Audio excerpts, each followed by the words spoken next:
was told to begin on the minute, so here we go. I'm Amy Durango. I teach here at Cornell in the departments of Performing and Media Arts and Comparative Literature.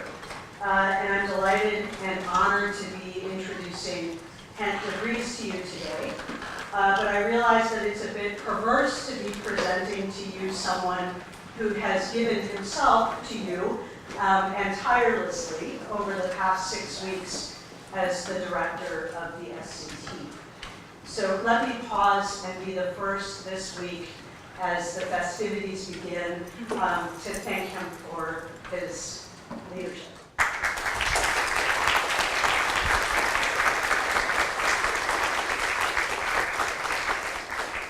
Is this case okay for signing? Okay. So I'm a well-credentialed person in perversion, so I'm going to just politely continue. I met Hent for the first time in the summer of 2012 when we were both on the SCT faculty. If your summer has been anything like the summers that I spent at SCT, you can imagine the intense and durable bond that formed between us. I admired him then for his patience, his curiosity, his deep insight, and his quiet humor, and habit of showing headshots during his lectures. So I'm going to pay tribute to that in a moment. So today, thanks to his 47-page CV,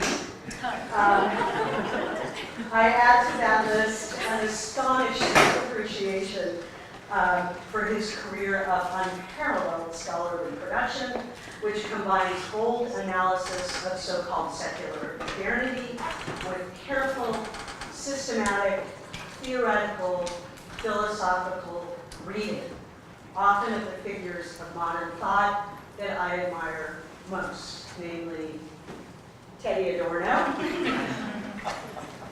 Emmanuel Levinas, and Jacques Derrida. So let me give you the formal details. Hent is currently the Paulette Goddard Professor of the Humanities at NYU, and more on Paulette in a moment. He's also the Russ Family Professor Emeritus in the Humanities at Johns Hopkins University, where he taught for more than a decade and also directed the Humanities Center. Previously, he taught at Loyola University in Chicago and held the chair of metaphysics and its history at the University of Amsterdam, where he also co-founded and directed the Amsterdam School for Cultural Analysis.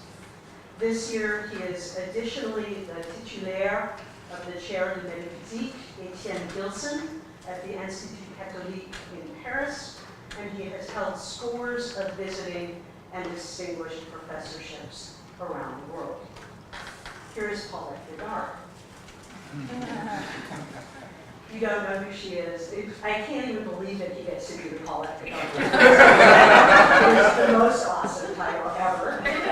So she was married at one point to Charlie Chaplin, and she's the star of what I think is his greatest film, Modern Times. She also was the co-star in Great Dictator. She had a very distinguished career at Paramount, and it's just cool. Okay, so with characteristic humility, Hent describes his areas of specialization as follows: modern European thought, political theologies, religion and media, concepts of violence, and literature and temporality. Under that heading, he lists his areas of competence, and he also lists the 6 or 7 languages in which he's fluent, but we'll get to that in a moment. Right, so his areas of competence as the history of modern philosophy, the philosophy of religion, and the history and critique of metaphysics, which is basically a big, huge area of competence.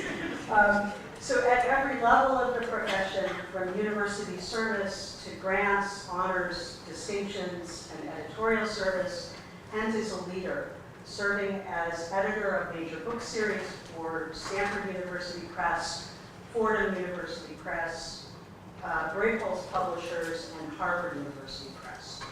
As befits his specializations, he serves on the editorial board of both the Cahiers Manuel Levinas and Adorno Studies. And now for just a few of his recent books, and then on to Hent himself. Three books are currently forthcoming. Spiritual Exercises, Concepts and Practices, commissioned by Harvard. Miracle et Métaphysique, the proceedings from the aforementioned chair at the Institut Catholique.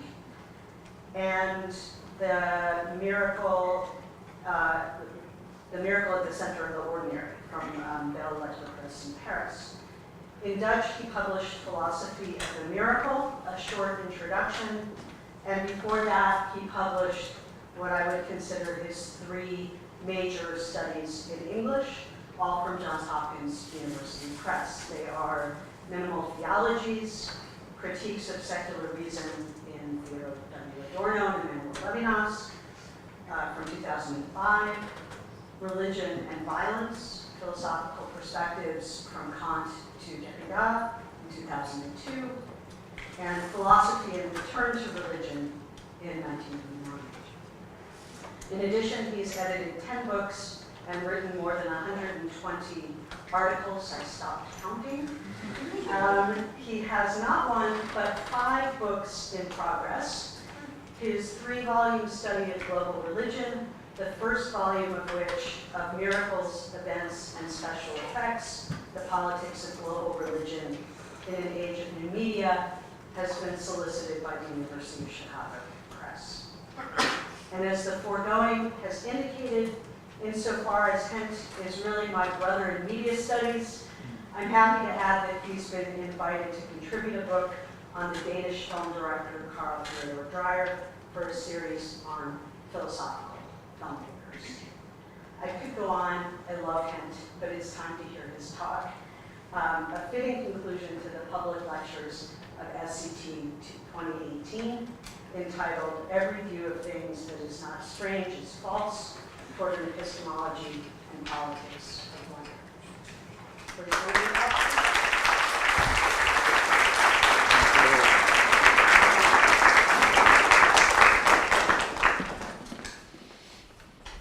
Thank you so much, Amy, for this wonderful introduction. I know it has been a full program, and I'm deeply grateful that you will bear with me and listen to another final lecture. In what follows, I will aim to analyze what precise, if peculiar, sense 1968 constituted, and constitutes as an event with global significance. And while I realize that it may seem odd to reduce a phenomenon remembered for its exhilarating sense of existential, cultural, and political liberation across the board to its seemingly merely minimal abstract principle, at the risk, obviously, of turning the latter, this principle, once again into somewhat of a metaphysical arca, now perhaps posturing as anarchy, but a princeps and principium of a quasi-ontological, and more than that, mystical nature and postulation nonetheless. I will nonetheless ask you to bear with me for a couple of moments. In order to make my claim, I must restate these events, fundamental and metaphysical trust, meaning and force, which I will claim and try to defend a little bit in detail, is that of wonder. This sense of wonder is paired with a similar sense of estrangement, which, come to think of it, may well be just another name for the same thing, wonder. That is, for the defamiliarization of all things, indeed of the ontological privilege and presumed substantiality of things, including even the critique of reification. Now, to make this a bit more concrete, I will be basing myself on the cumulative insights of two, perhaps three, prominent historians. Caroline Walker Bynum, in her essay entitled Wonder, and in her books that I will discuss a bit more in detail in a moment, Metamorphosis and Identity on the one hand, and Material Christianity on the other. And also Carlo Ginzburg, in his book, Wooden Eyes, 9 Reflections on Distance, or in French, perhaps a bit more precise, À distance, 9 essais sur le point de vue en histoire.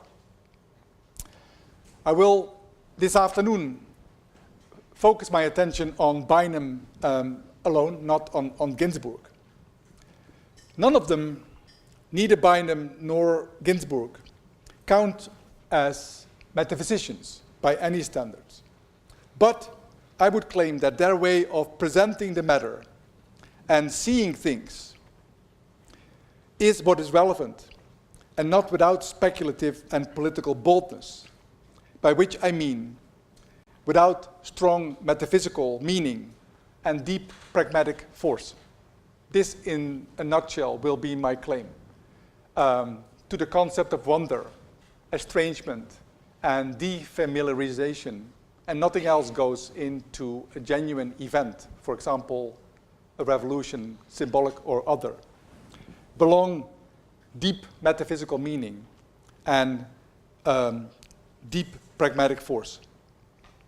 Now, both of these thinkers will lead me to two further references that are relevant in this context, namely that of Paul Valéry and Michel de Certeau, each of whom, I think, contributes a further dimension to the epistemic and political aspects of wonder that will interest me here.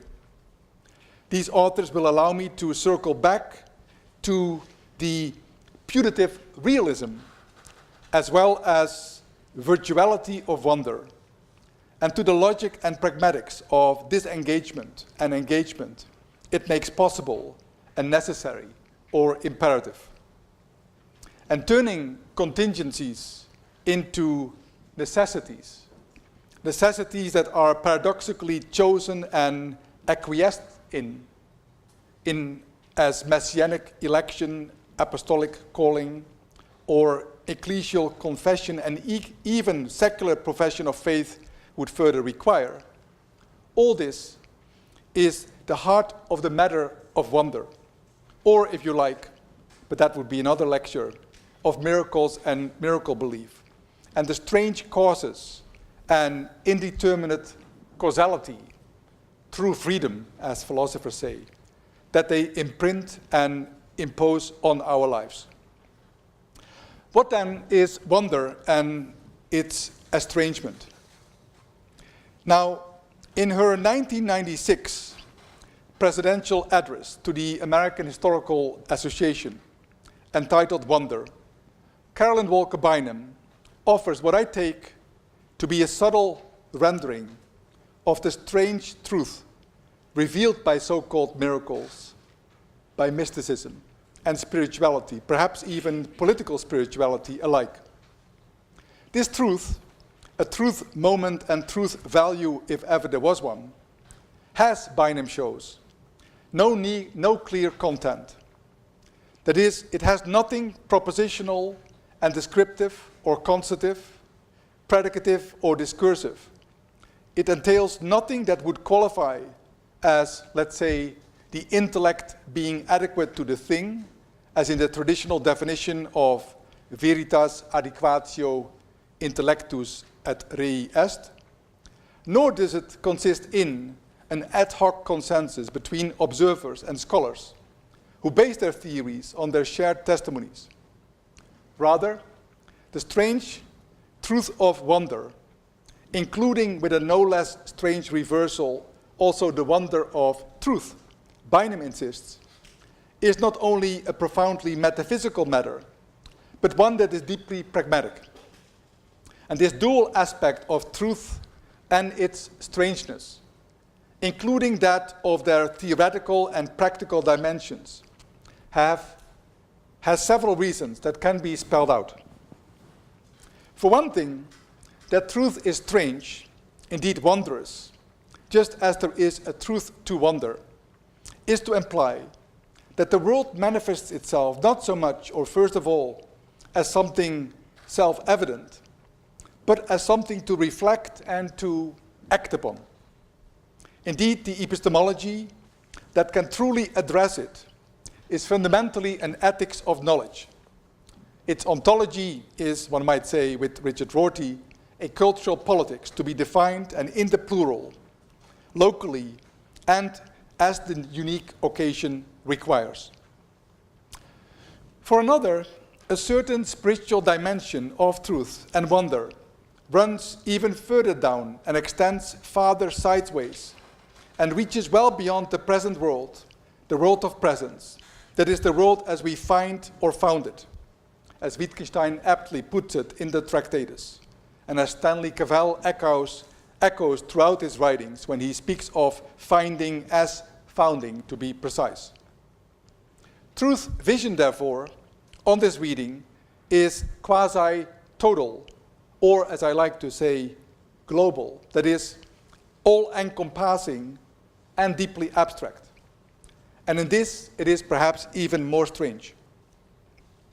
This brings me to an observation, or rather a somewhat totalizing speculative claim, that Bynum, surprisingly perhaps, selects as an epigraph and guiding thread in her at once historical and systematic account of wonder, indeed of miracles, in particular medieval miracles, and spirituality. And it is a quote that opens her presidential address, as I said, and that can also be found in the opening chapter of her book, Metamorphosis and Identity, and is further elaborated in the book, Christian Materiality. And Carlo Ginzburg, in particular the book that I mentioned, I will leave for now. So here is this epigraph. Toute vue des choses qui n'est pas étrange est fausse. Every view of things that is not strange is false. Or as Bynum also quips and translates and interprets and concludes, every view of things that is not wonderful is false.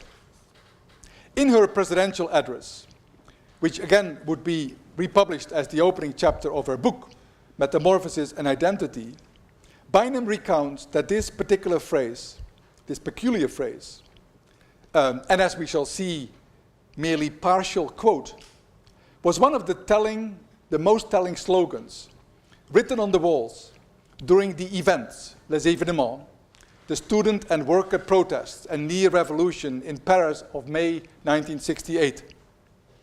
As Bynum was completing her intellectual training as a medievalist scholar at Harvard University during the Vietnam War protests, this text, she explains, adorned the bulletin board in her apartment.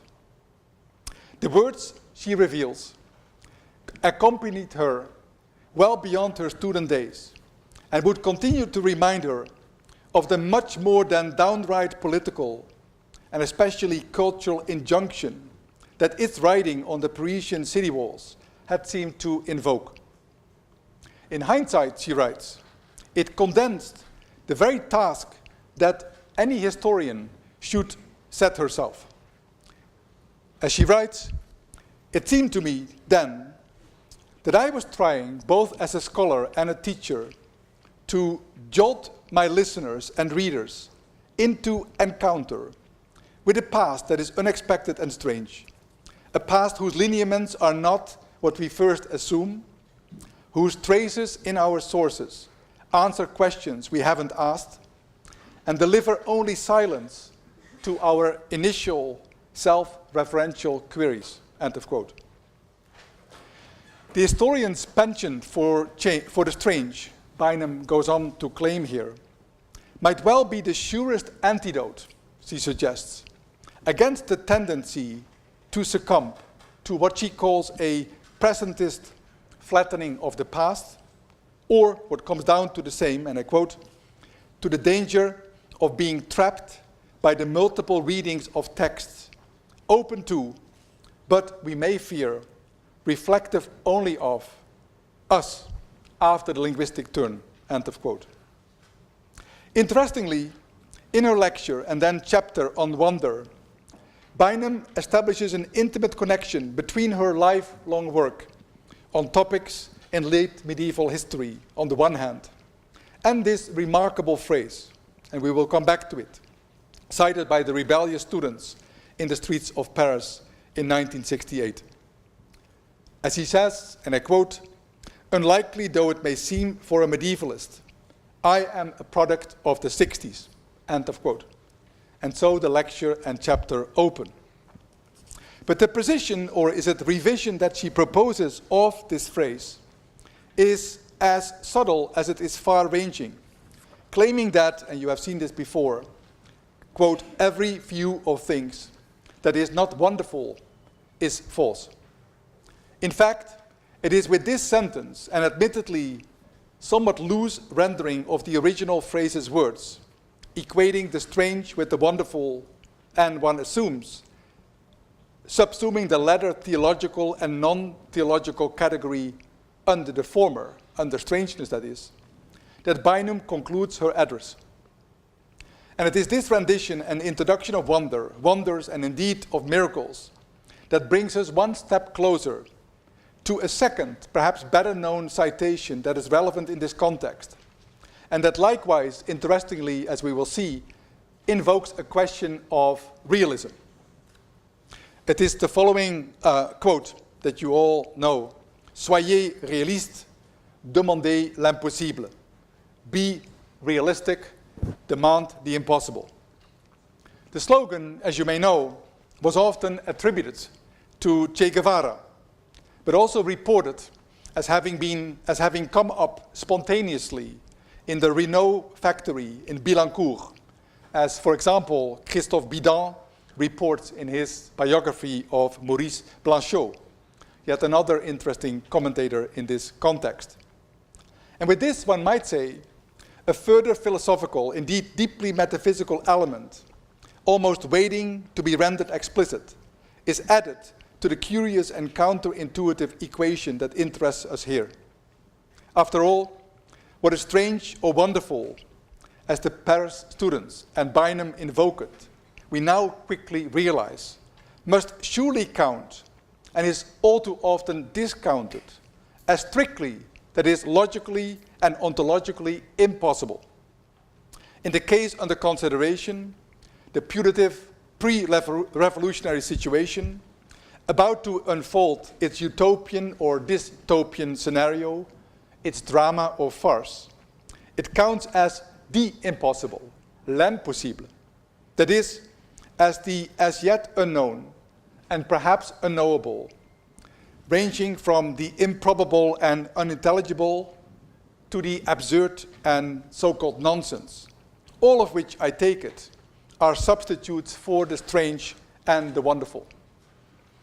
And if we had more time, I would go somewhat more deeply in some of the associations that people have added to this notion of the impossible. We could discuss in some more detail Philippe Solers, for example, who formulated in an homage published in the French journal L'Express during an earlier commemoration of the 1968 events, that the slogan Soyez réaliste, demandez l'impossible, be realist or be realistic, ask for the impossible, was, and I quote, and this is the text, in L'Express, the most beautiful slogan of May 68, the most profound and the one most explicitly surrealist. It can be repeated on no matter what moment. It resonates also in agreement with the Voltairean irony that denounces the imposture of everything is for the best in the best of possible worlds. The mechanical optimism, Solers continues, will always be that of the clergies and those who accommodate themselves to current affairs, les affairistes, the managers and administrators, gestionnaires of power, across the ages are of course forced to say that everything does not go so badly and that the slaves would be ill-advised to revolt. The political economy and financial markets determine what is reality, end of quote. But beyond the pathos and beyond the reference here to Georges Bataille's L'Impossible, made by Solers, it is important perhaps also to keep in mind that other figure that I mentioned already in passing, namely Maurice Blanchot, who in his essay entitled Les Intellectuels en Question, and here's a photo of Blanchot, observed that, I quote, everyone recognized himself, herself, in the anonymous words that inscribed themselves, s'inscrivaient, quasi-automatically on the walls, and that in the end, even when it so happened that they were elaborated in common, never announced themselves as the words of an author, but were by all and for all, de tous et pour tous, in their contradicting formulations, end of quote. Now, the quote, okay, that was the quote I just read. I should have put it up. Okay, never mind. The phrase, every view of things that is not strange is false, it turns out, stemmed not from the Parisian students directly, but from Paul Valéry, the French modernist poet and essayist, admirer of Stéphane Mallarmé, who penned it down in his Choses tues, which I can only translate as something like silent things, but there must be someone in the audience who has a better shot at this, as an aphorism in the first volume of his well-known collection, Tel Quel. The full aphorism and its context merits our attention, not least because it provides important keys to its interpretation and deeper, wider, and I would venture to add, true global significance. For what Valéry offers here is nothing short of a generic and generative truth that holds sway over any and every stirring and gesture, word or thing, that could count as a genuine act of freedom, whether ordinary or extraordinary, artistic or intellectual, scholarly and academic, or indeed ethical and political.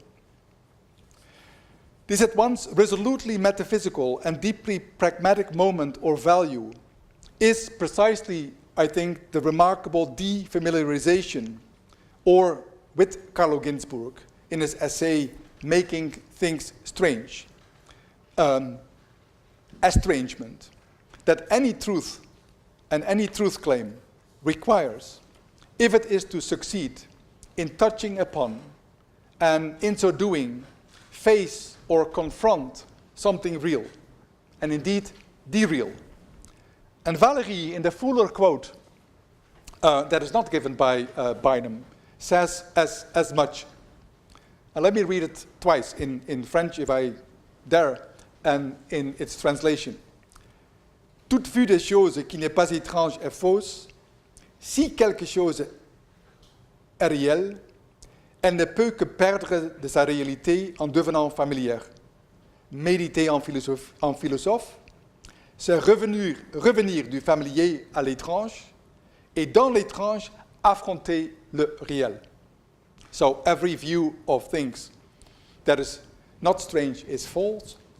If something is real, it cannot but lose its reality by becoming familiar. To meditate as a philosopher is, or in philosophy, is to return to the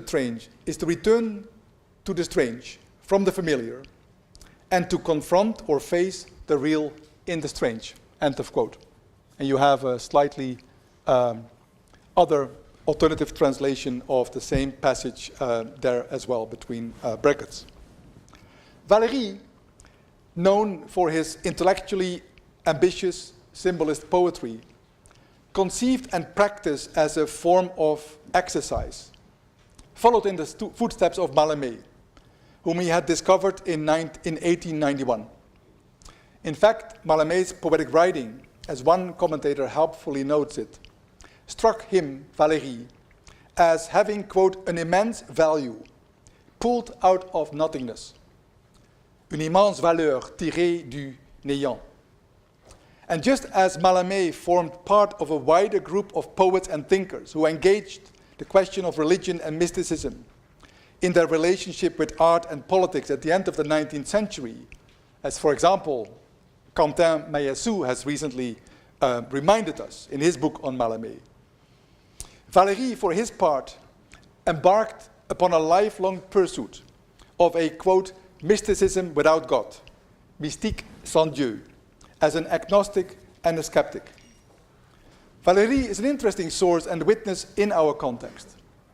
Known for his lucid, if somewhat cerebral prose and short stories, he had long seen himself as pursuing the project of a scientific, speculative, deeply metaphysical writing that, as the quoted phrase from Tel quel chose tu aptly demonstrates, paradoxically gives strangeness its due.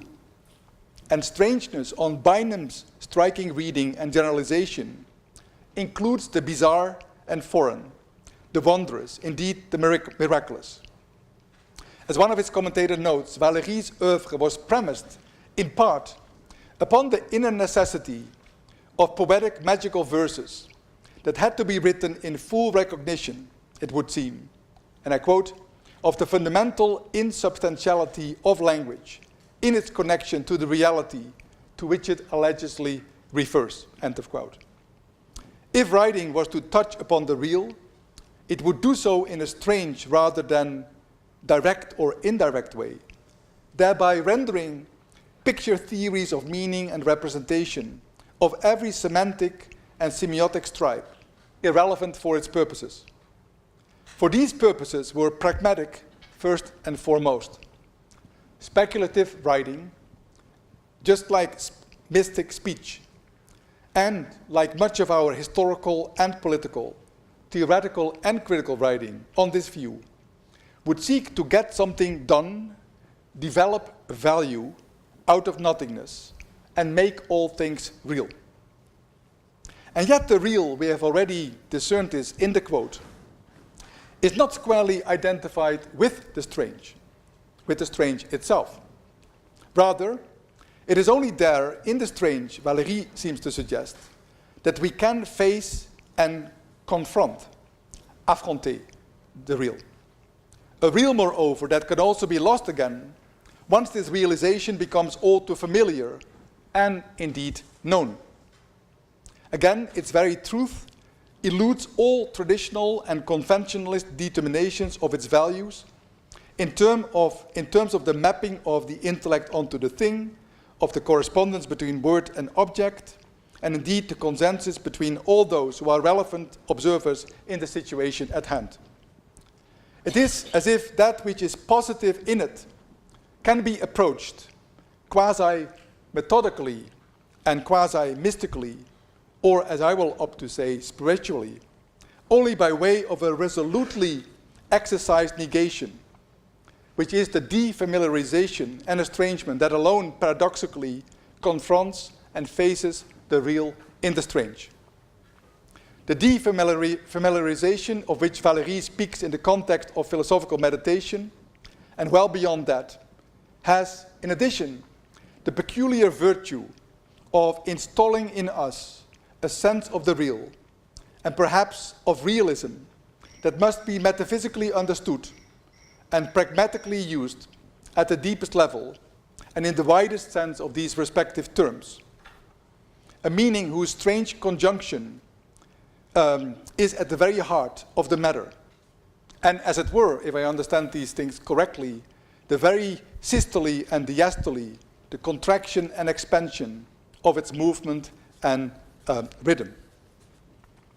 Now, Bynum is aware that in the period to which she has devoted so much of her scholarly attention, the 12th through the 14th century, there was an abundance of stories regarding marvels and monsters, miracles and ghosts.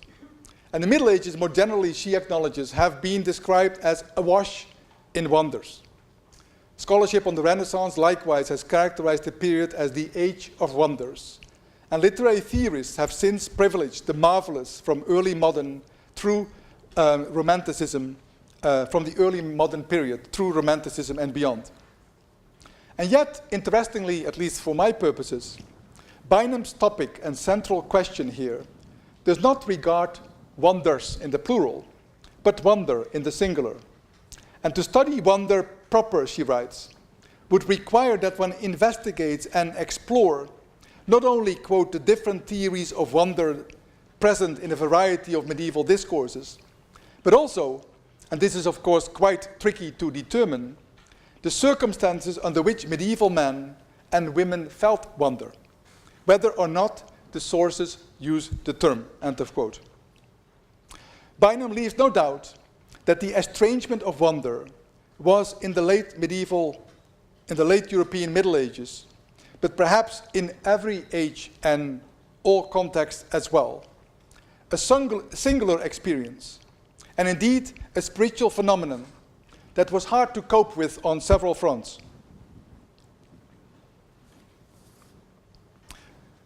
Moreover, she goes on to insist, wonder, again a term that is not limited to miracle belief, but to all, expands to all wonder talk and wonder behavior, had at least in medieval and early modern times a strong cognitive component.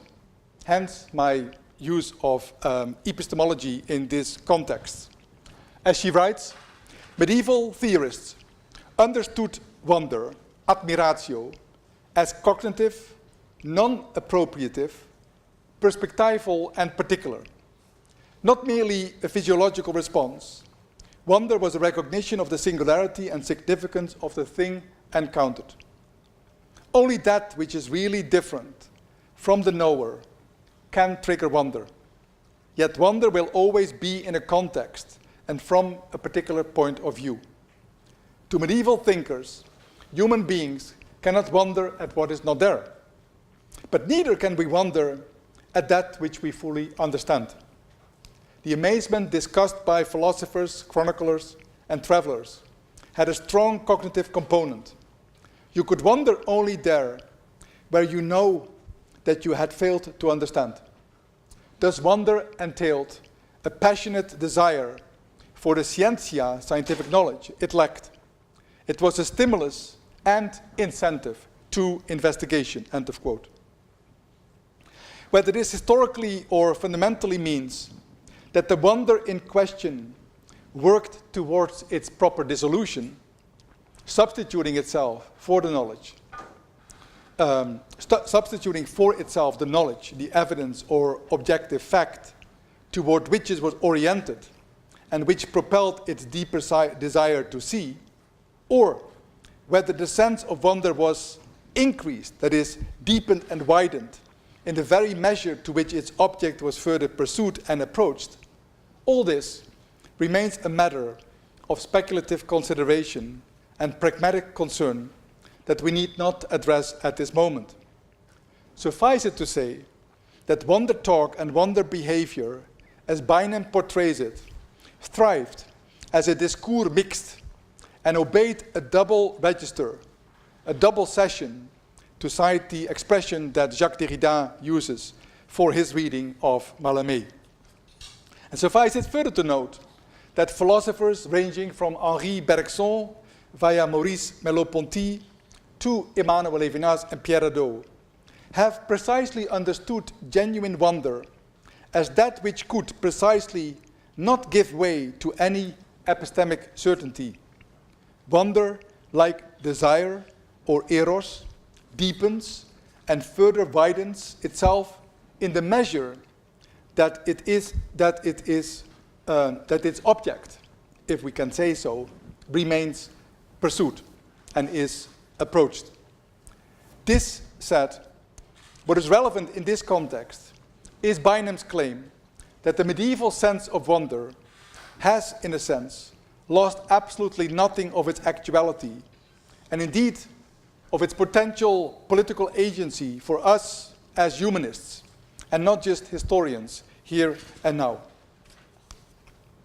What Bynum seems to caution against is what Merleau-Ponty in his Éloge de la philosophie, in praise of philosophy, describes as an eminently theological tendency in metaphysical thought, namely of postulating finitude, or analogously in Bynum's example, wonder, as a category that would have to count as a deficiency that is shown to be derived, and thereby, or eventually, also overcome.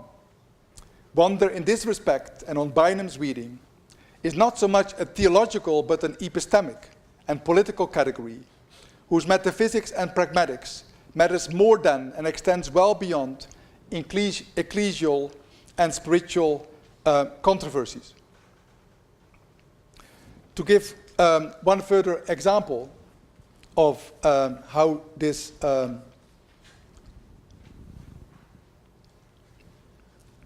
materializes, is the following. The revolution in thinking, if not in the streets, that wonder, as Bynum suggests, might yet inspire and call for. And remember that Kant spoke of a Revolution der Denkungsart, right? A Copernican revolution in thought. Does not so much destroy a world with the effect of saving it, much less dreams up another, but it merely adds a dimension of depth and a wider perspective to the ways in which things are taken to be and endure by most accounts and at most times. And yet to see things this way would require us to allow for this world's strangeness and real, indeed for a dareness, as Bynum suggests, that cannot be synchronized with the rest we know and encountered, nor abstractly generalized at will, if ever at all. And yet its quality and modality is that of a generic and strangely generative truth. Again, as I quoted earlier, could, Bynum writes, a penchant for the strange help us avoid presentist flattening of the past, or, alternatively, the danger of being trapped by the multiple readings of texts open, but we may fear, reflective only of us after the linguistic turn. To assert as much, Bynum is quick to admit, would surely strike some as something old-fashioned, almost absurd. And yet, such desire to be absolutely modern or should also hold us back, should also not hold us back. On the contrary, she writes, sorry, this is the quote that I wanted. We write our best history when the specificity, the novelty, the awfulness of what our sources render up bowls us over with its complexity and its significance. Our research is better when we move only cautiously to understanding, when fear that we may appropriate the other leads us not so much to writing about ourselves and our fears, as to crafting our stories with attentive, wondering care. At our best, we strive for the strange view of things, not least because, as Thomas Aquinas understood, admiratio has to do with teaching. Our jobs as teachers is to puzzle, confuse, and amaze. We must rear a new generation of students who will gaze in wonder at texts and artifacts, quick to puzzle over a translation, slow to project or appropriate, quick to assume there is a significance, slow to generalize about it. Not only as scholars then, but also as teachers, we must astonish and be astonished. For the flat, generalizing presentist view of the past encapsulates it and makes it boring, whereas amazement yearns toward an understanding, a significance that is always just a little beyond our theories and our fears. Every view of things that is not wonderful is false. Now, Bynum is careful to note that what we have between late medieval and modern or contemporary conceptions of history and historiography are quote-unquote analogies not direct correspondences. There might be Baudelairean or Proustian correspondences, one suspects, but those would not be that of historical, empirical, or even of a conceptual nature.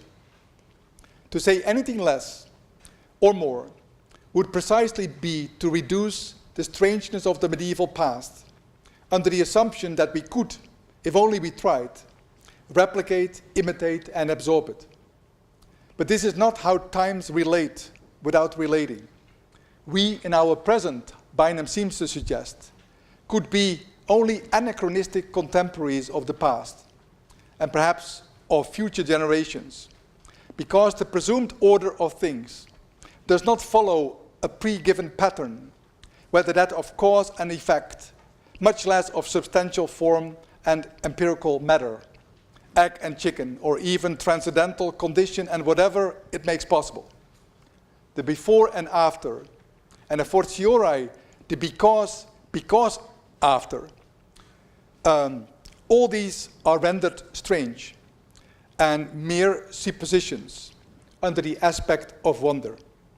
And from here on, it would seem a different kind of account or fable seems de rigueur, one that sheds light on how, if not why, revolutions, events take place in history, in the real world, so to speak.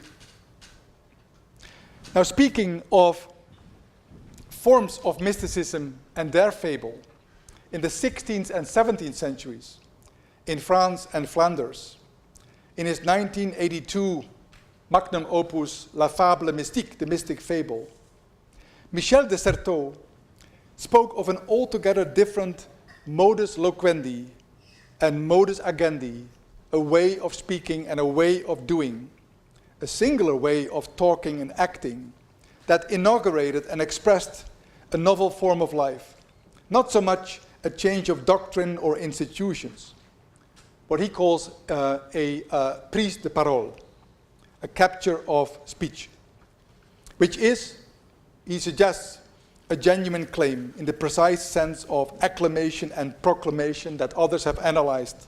The example would be, again, Stanley Cavell in The Claim of Reason. Or one might also say with John Henry Newman that de Certeau insists with this introduction of the modus loquendi and modus agendi on what Newman in his essay in aid of a grammar of assent calls real assent rather than merely notional assent. In sum, its saying and bodily gesturing matters more than it's said.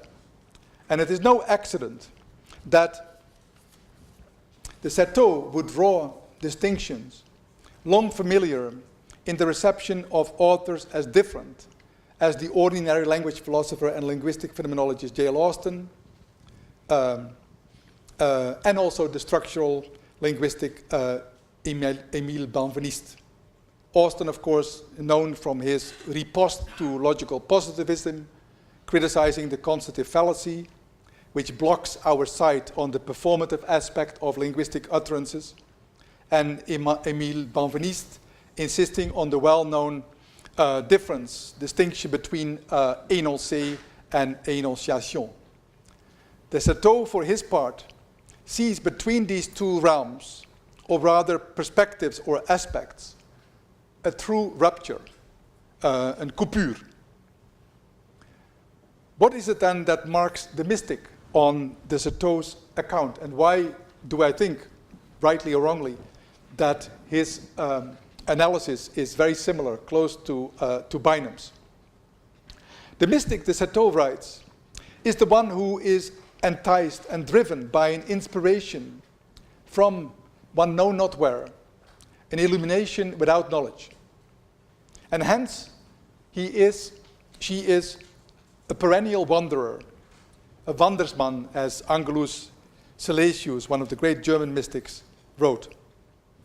As de Certeau puts it, and this is a helpful biography, this is the book I mentioned, La Fable Mystique, and this should be the quote: "He or she is a mystic who cannot stop walking and with the certainty of what is lacking, knows of every place and object that it is not that one cannot stay there nor be content with that. Que ce n'est pas ça, qu'on ne peut pas résider ici, ni de se contenter de cela. Desire, the Citeaux continues, creates an excess. Places are exceeded, past lost behind it. It makes one go further elsewhere. It lives nowhere. It is inhabited. Hadewig also said, a noble je ne sais quoi, I know not what, neither this nor that. That leads us, introduces us to, and absorbs us in our origin.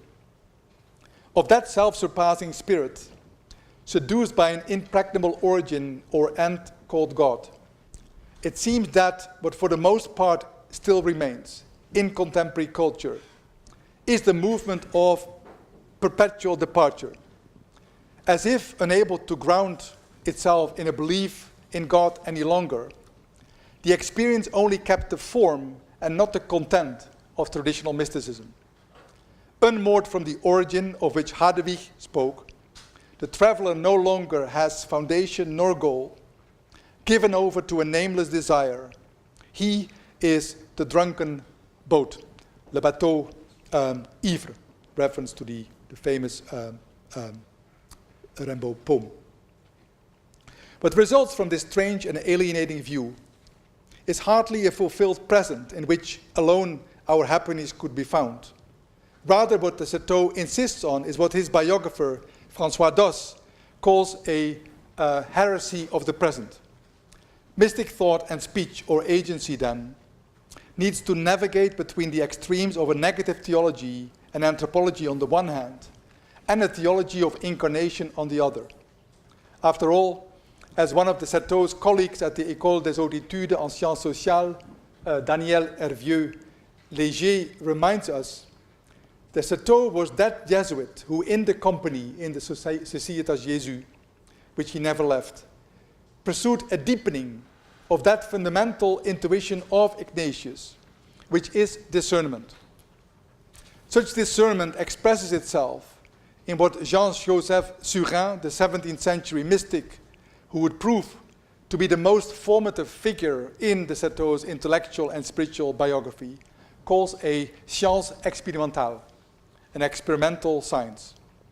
The latter addresses and speaks of what no longer speaks, the fractured, vacated one, and consequently does so in a fragmented language itself, a language of the other, generated by the labor of innumerable alterations. Mystic speech, the Citeaux writes, is fundamentally translational. It crosses the lines. In between apophatic theology and incarnational logic, then, such translation must lodge itself in the figures of speech, in a modus loquendi, made up of tropes that resist the proper, through a deviation that creates strangeness in the other order, or in the proper of language, and that maintains the irresolvable tension and paradox as many placeholders for what cannot, or at the very least, what can no longer or not yet be said. Hence, the prevalence for the Citeaux of the oxymoron, of the dark light, the clarté obscure, of the sweet burning, the brûlure suave, and the cruel repose, cruel repos, as modes of mystic speech and existence. Okay.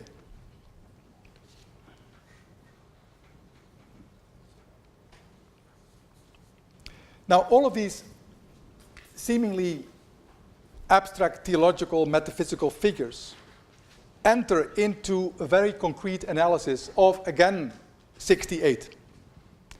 Michel de Certeau offers some answers as to how, if not why, an event such as 68 took place, in a set of remarkable observations and impromptu meditations published under the title La prise de parole, the capture of speech, which was devoted to the events of May 68 in French. First published in the Jesuit journal Études in June of 1968, the Certeau's meditation made a big splash. It was in fact the first book with which he made a public name for himself, beyond the small world of specialists in the history of spirituality, among whom he counted himself, professionally speaking.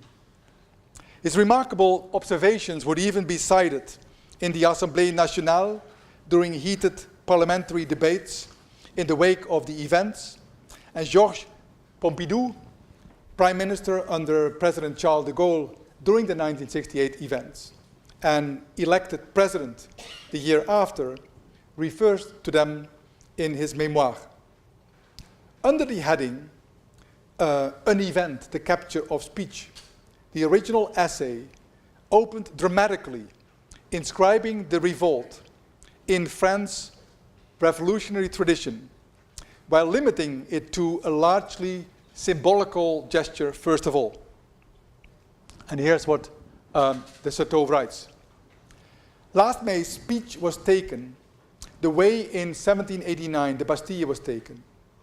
The stronghold that was assailed is a knowledge held by the dispenser of culture, a knowledge meant to integrate or enclose student workers and wage earners in a system of assigned duties. From the taking of the Bastille to the taking of the Sorbonne, between these two symbols, an essential difference characterizes the event of May 13, 1968. Today, it is imprisoned speech that was freed. Thus is affirmed a wild, irrepressible new right, a right that has become identical with the right of being a human, and no longer a client destined for consumer culture or instruments useful for the anonymous organization of a society. A kind of festival, and what liberation is not a festival, transformed the inner workings of these days of crisis and violence. A festival tied to, but not identified with, the dangerous stakes of the barricades or the psychodrama of a collective catharsis. Something happened to us. Something began to stir in us, emerging from who knows where, suddenly filling the streets and the factories, circulating among us, becoming ours, but no longer being the muffled noise of our solitude. Voices that had never been heard began to change us, end of quote. Introducing the republication of the volume with the same title as the original article, La Prise de Parole, Louis Girard, the Certeau's longtime collaborator and editor of his posthumous works, noted that, quote, nothing seemed to predispose Michel de Certeau to feel bonded with the events in question. As an historian of spirituality and member of the Jesuit order, he was an unlikely revolutionary, even though his work on mystic speech and its modus loquendi and modus agendi did prefigure a conception of disengaged engagement, and some would now say militancy, whose contours may still speak to us, and not least now.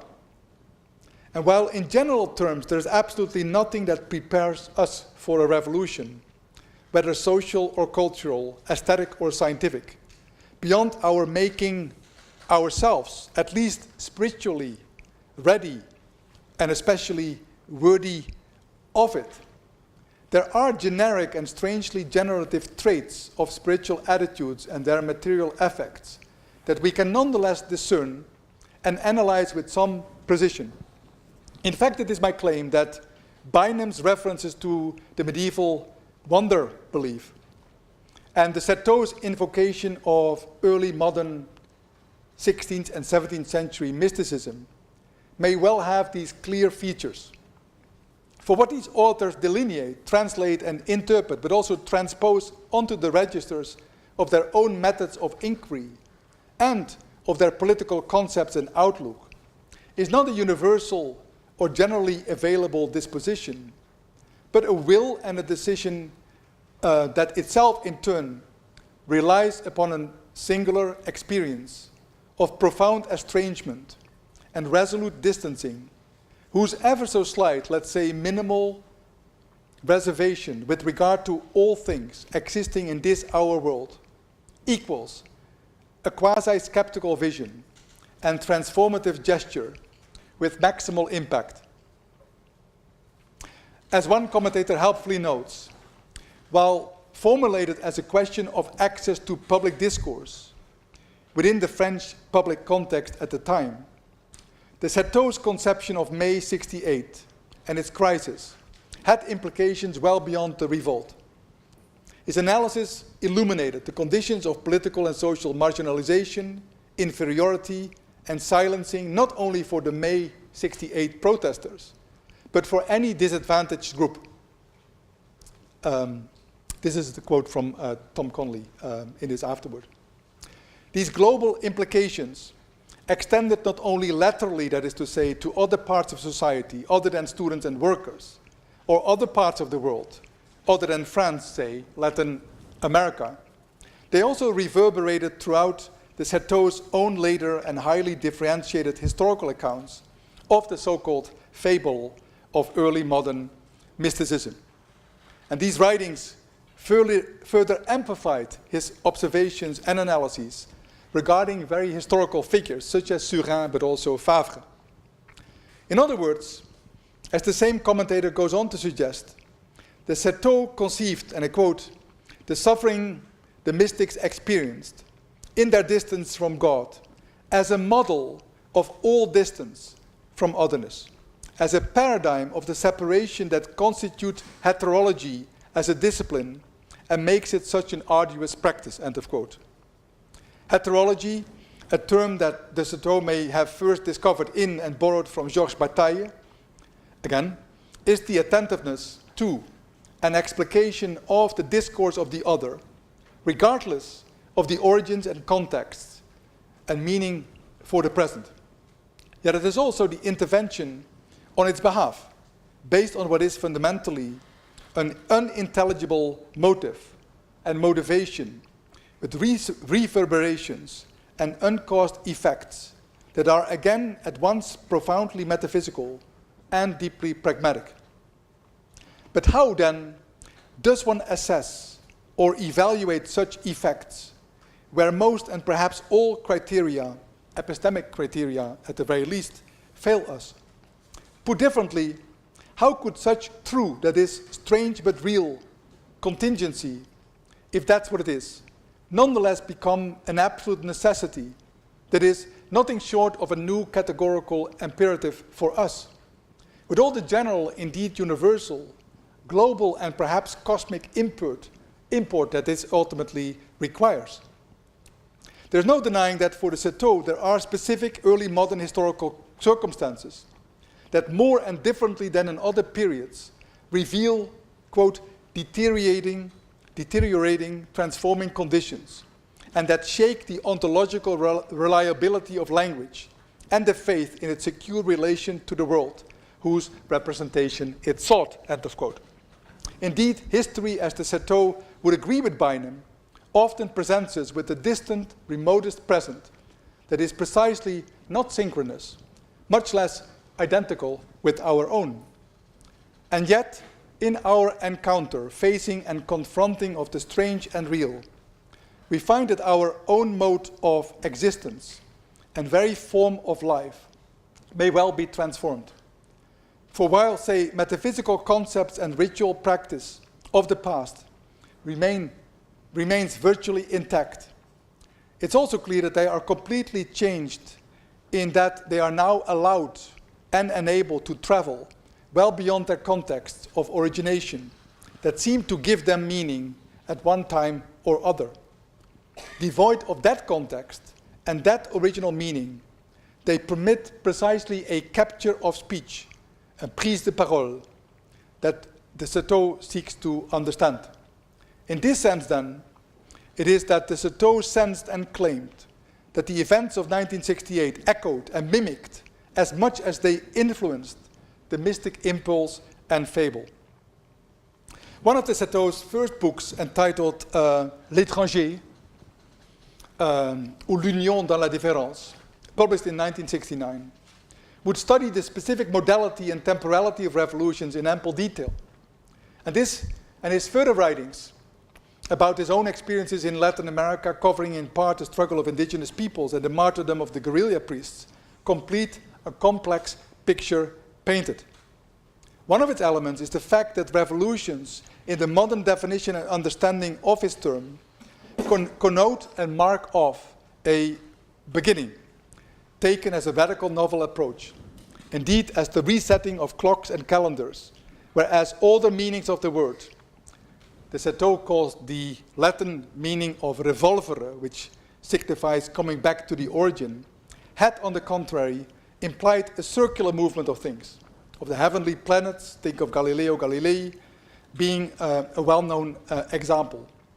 But then he explains the return to origins is almost always endeavored in the radically novel, even modern and modernist spirit, such that the old becomes freed and redeemed nowhere else, but in the new, just as the new acquires its speech precisely by taking hold, with yet another piece or capture. Thus, it resituates and reopens the archives and vocabularies, concepts and images, ideas and idioms, sounds and silences that were so far denied existence or expression by the very hegemonies that the mystic mode of speaking and acting seeks, often quite literally, to bring back to its senses or to make sense of at first. And I'll stop here.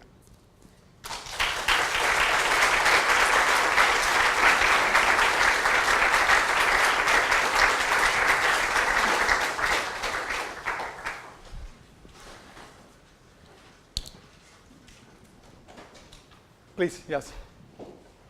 You choose. I saw the... Thank you so much for your talk. I'm curious if you could speak a little bit further about temporality's relationship to wonder. Yes. So I was thinking specifically of two subject positions, the one of like the historical actor in the moment, and then the historian also experiencing wonder in relationship to the event. And the way in which wonder kind of perverts or mutates itself in relationship to these kind of shifting experiences of wonder. And then I was also thinking about your emphasis on wonder versus wonders, which kind of seems to place it out of time in a way.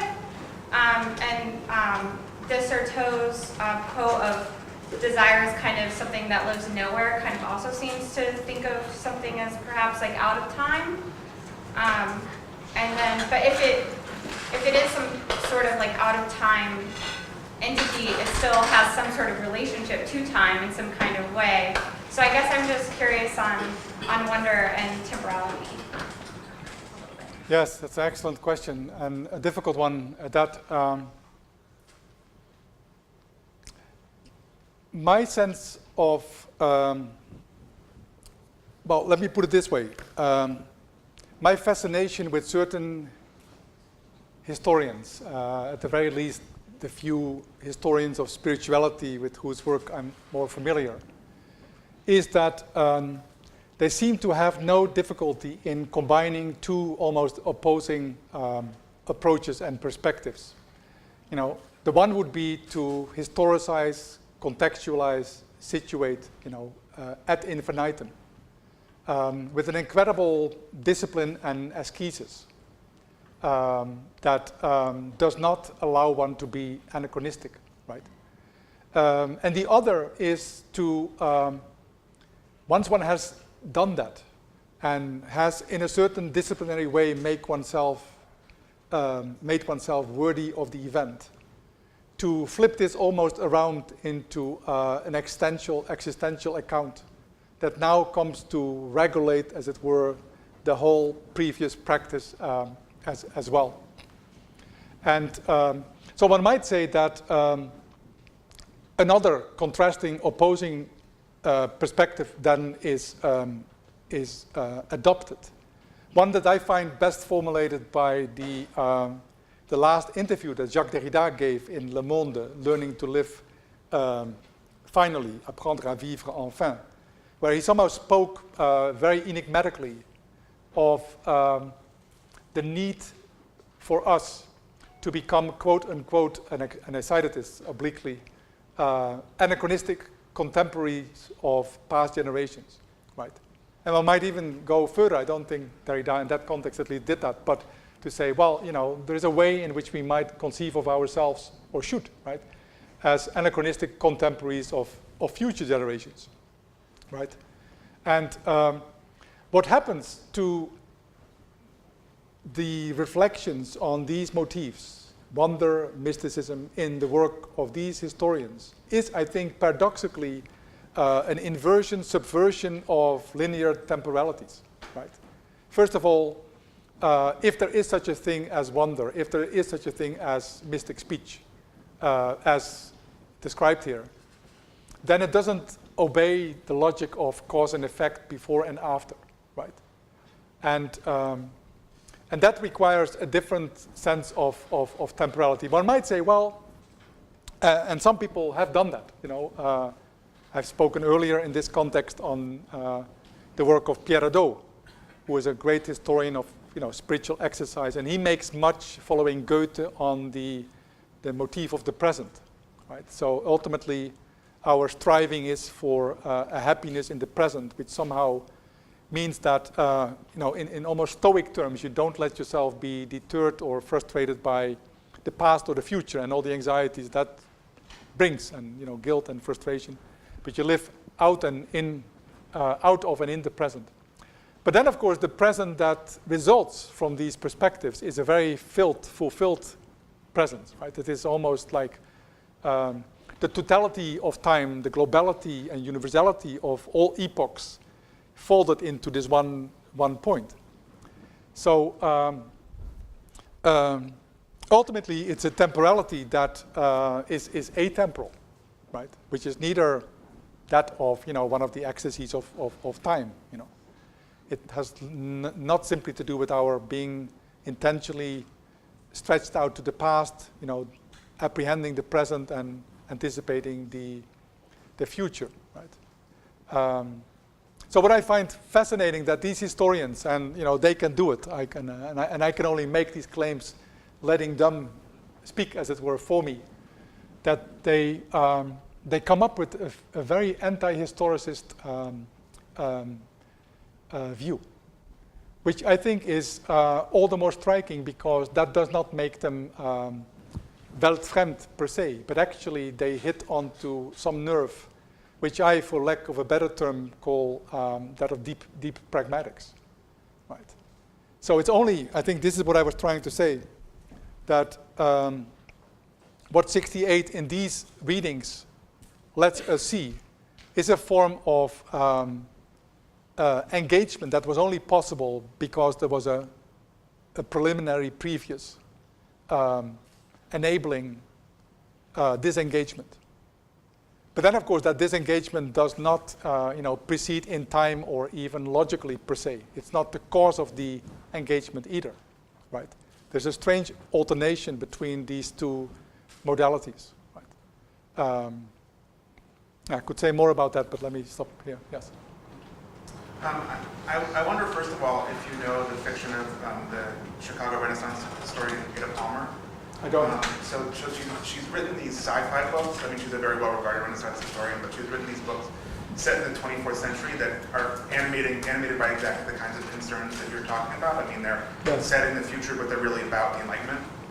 Okay. And so they're really great, I think, if you're interested in something that's a little lighter than the text you're talking about. And Sure. it's the same. And I found them, personally, I found them to be very compelling, literally compelling. But I also have a question about the relationship between wonder and youth. Youth. Yes. Right? Because 68 is, of course, a youth movement, yes, canonically, right? But I'm also sort of interested in this sort of spiritual dimension. Something like in Dreyer's The Passion of Joan of Arc, for example, right? Where age, being older seems to be associated with being cynical, and being younger seems to be associated with some kind of openness or ability to wonder. And so I'm just sort of curious about the relationship in this sort of schema of wonder that age and youth plays. Yes, no, it's an excellent question. So I thank you for the reference. I will look that up and read. But so phenomenologically speaking, or philosophically speaking, metaphysically speaking, I would be reluctant to somehow credit the revolt or revolution or the beginning of something new to some kind of biological phase in the life cycle of human beings, right? So that's why I can only somehow live with let's say Hannah Arendt's notion of natality, or for that matter, Martin Heidegger's conception of death, if these are significantly stripped of their biological empirical meaning, right? So that doesn't necessarily mean that they become mere metaphors, but they become, as it were, terms, concepts to describe a mode of existence, whatever that may be. And I don't think it's an accident that someone who was not a great fan of 1968, if I'm not mistaken, Emmanuel Levinas, speaks with appreciation of youth in these years as an ontological category, right?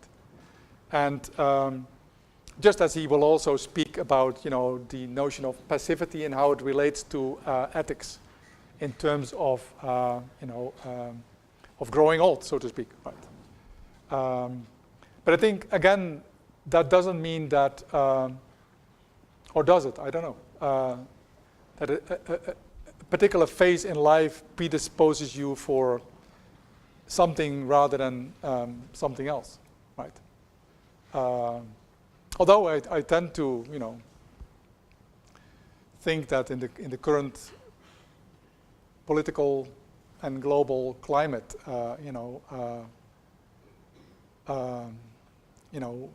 we can put our hopes in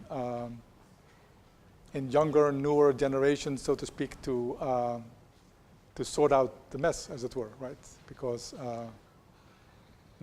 present company excluded, no one else seems to be up to it. But yes, all the way in the back. Yes. I really enjoyed your talk. As an undergraduate, I was inspired to become a historian by Carolyn Bynum's work. And my memory of some of her earlier work is that when she talks about mysticism, she puts a lot of emphasis on the physical. The women who are, eat the host, consume the hosts, and they have these ecstatic experiences. But in your talk, you put a lot of emphasis on discourse, and at the end, day or two of the reclaiming of discourse. Right. I wonder if there's an opportunity in your analysis to extend your thinking about wonder to beyond language, to the auditory or the physical, the other ways in which wonder is experienced when articulated. Yes, excellent. No, I think I've presented a very one-sided picture of her work as a whole, and what I deeply appreciate and admire in her work is that when she writes about these medieval wonder stories, miracle stories, what she makes clear is that what made wonder and miracle belief so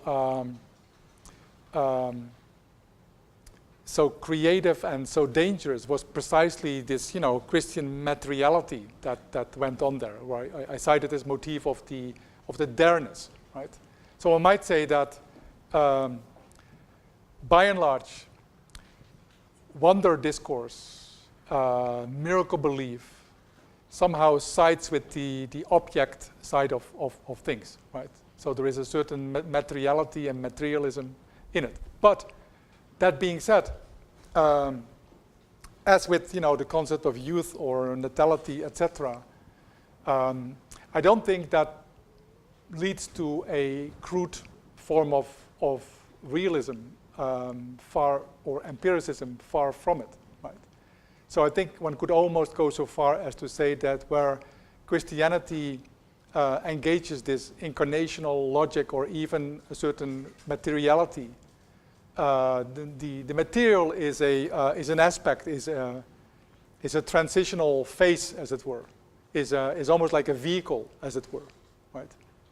I've spoken in different contexts, I think even here, about the way in which beautifully Peter Brown interprets Augustine's wrestling with miracle belief. And he speaks of what he calls like the logic of inverse proportions. What Augustine, as a Neo-Platonist by training, realized at a certain point is that when his flock and popular Christianity demanded him to speak about relics, pieces of hair and skin and bones and what have you, his primary impetus was to be very skeptical and reluctant about that. Until, according to Peter Brown in his biography and other books on the saints, it dawned on him that there was a strange logic of inverse proportions. That is, that the most abject pieces of materiality and stuff could somehow conjure up, paradoxically, the grandness of the creation as such. And so again, I don't think that Christian materiality ever means, let's say, a turn to matter, right, per se, right? It's precisely exploring a moment in a larger dynamic. Right? Here, I basically spoke of this dynamic between apophatic, negative theological discourse on the one hand and incarnational logic on the other. And I think, well, the greatness of, if not Christianity, then at least of a lot of thought that, tried to make sense of it, was precisely, I think, that dual aspect of things, right? Yeah. Yes, Caroline. Thank you so much. I actually have so many questions, but I will keep doing. But there's actually a whole series of sort of tensions that you're holding in your hand here, and it's not just a question of whether something is in time or out of time, but actually specifically I was wondering if you talk about where eventedness actually itself, your theory of eventedness, and how that would fit into a more diffuse sort of messianic atemporality. And then in this case in particular, where the event that you're speaking about is linguistic, and it is the capture of speech, especially when there's such a strong tradition of the opposite in mysticism, that one does not capture speech, but is in fact captured by speech. You have automatic writing, you have speaking in tongues, you have all of these, yes. Sort of.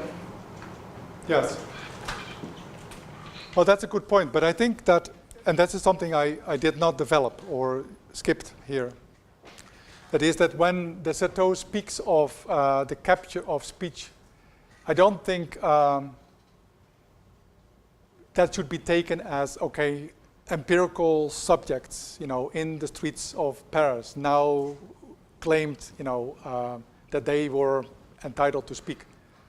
So I think it's also, that's why I quoted Blanchot, there is a certain anonymity of the speech, which also means, and I would have to check that again, but I think that de Certeau has in mind as much a being captured, a being taken by and taken in by speech as taking it or capturing it, as it were. So that, I think, is not excluded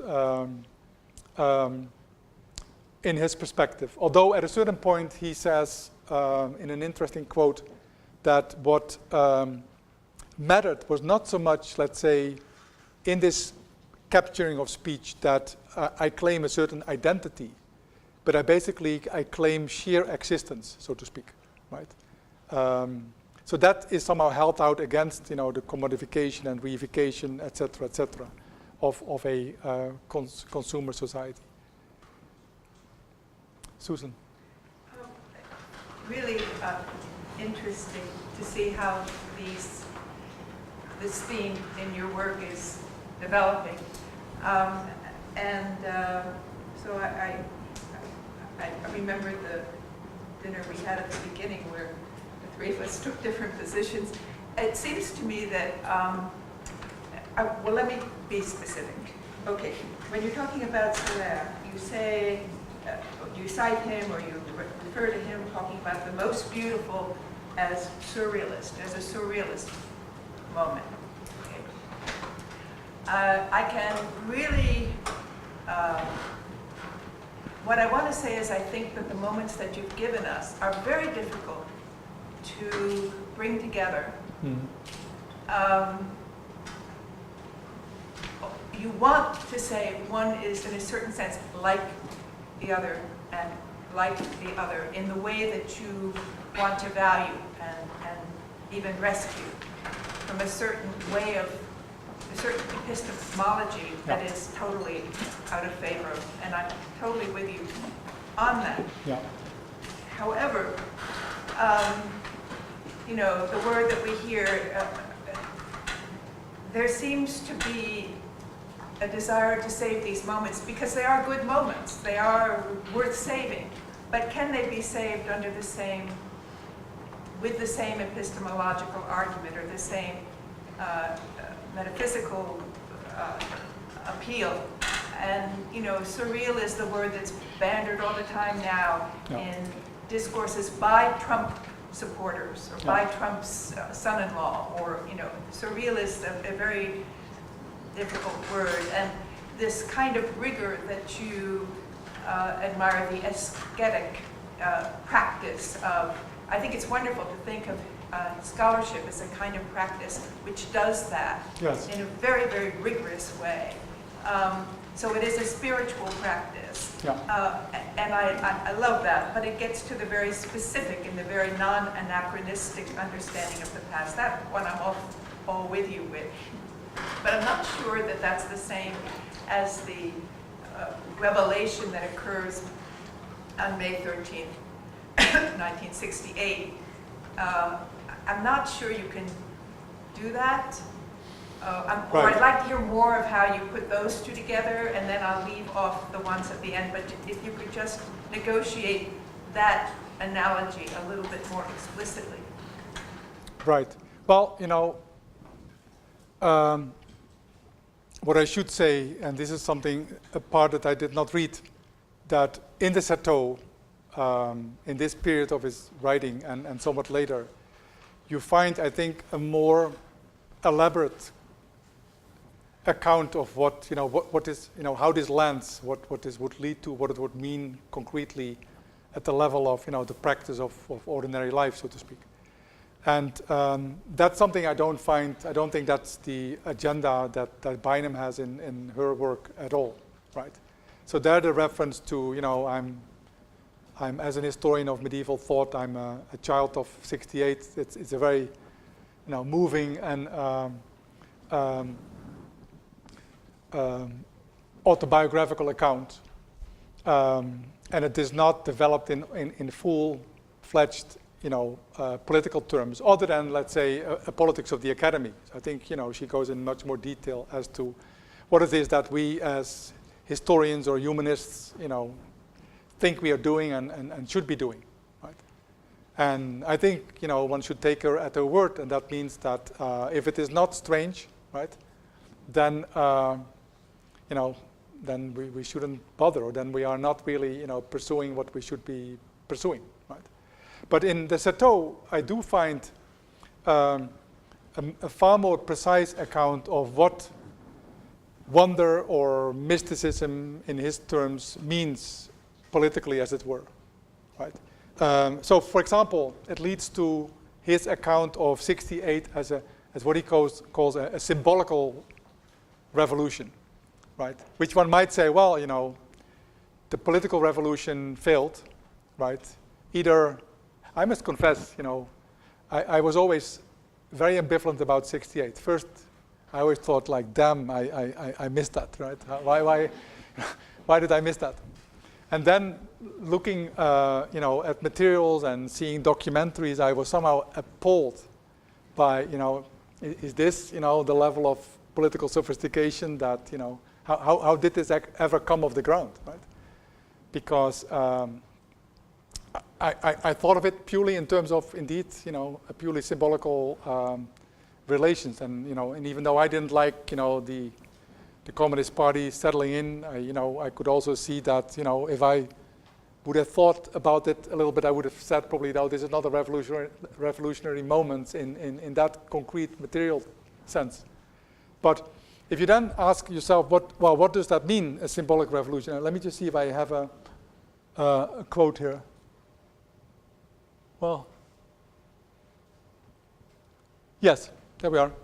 So he says, it is a symbolic revolution either because it signifies more than it effectuates, or because of the fact that it contests the given social and historical relations in order to create authentic ones. After all, the symbol is the indication that affects the entire movement in practice as well as in theory, and so on and so forth.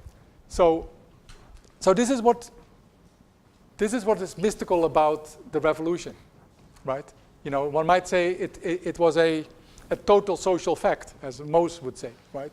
So there is more in it and to it that we could ever exhaust by way of historical or political analysis. So there's a certain, you know, its realism is that it's surreal or that it is somehow shot through with deep metaphysical and pragmatic meaning and force that, you know, no analysis would fully bring out, right? And that, I think, is not vague, because it leads in the Certeau, and I won't develop this in all detail now, and I won't read the quote, but to, I think, a very helpful understanding and differentiation in quasi-military terms between what he calls strategy and tactics, right? And if I understand him correctly, he is saying that, well, you know, in virtually all circumstances, what politics dictates, and this is probably true for ethics and, you know, how we live our lives as well, is somehow negotiating with the practical circumstances, right? And actually he says, and this goes back to the first question, your question about temporality, he says strategies in terms of war manuals always have to do with place, with placing and displacing, and it has to do with specific locations that have, you know, spatio-temporal coordinates. But tactics is, on the contrary, devoid of strategy, and it is a form of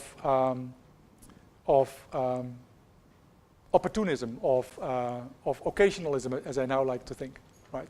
So it's the ability to read the signs of the times, or to find like a niche or a hole in any kind of structure, and therefore the category that maps onto tactics is not that of space, but of time, of temporality, right?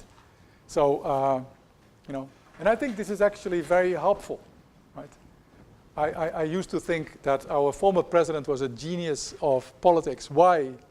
Not so much because of the speeches or, you know, the moral persona, all of which matters, and more so. But I always felt at the time, although I did not have the vocabulary of the Certeau in this work ready to hand, and that, you know, he knew when to move and when to sit still. And I think that's the whole question. And somehow wonder, mysticism, teaches us something about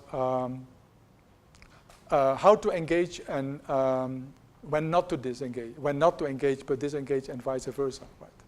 And this is still very vague, but it becomes pretty concrete in what in that book in particular the Certeau develops.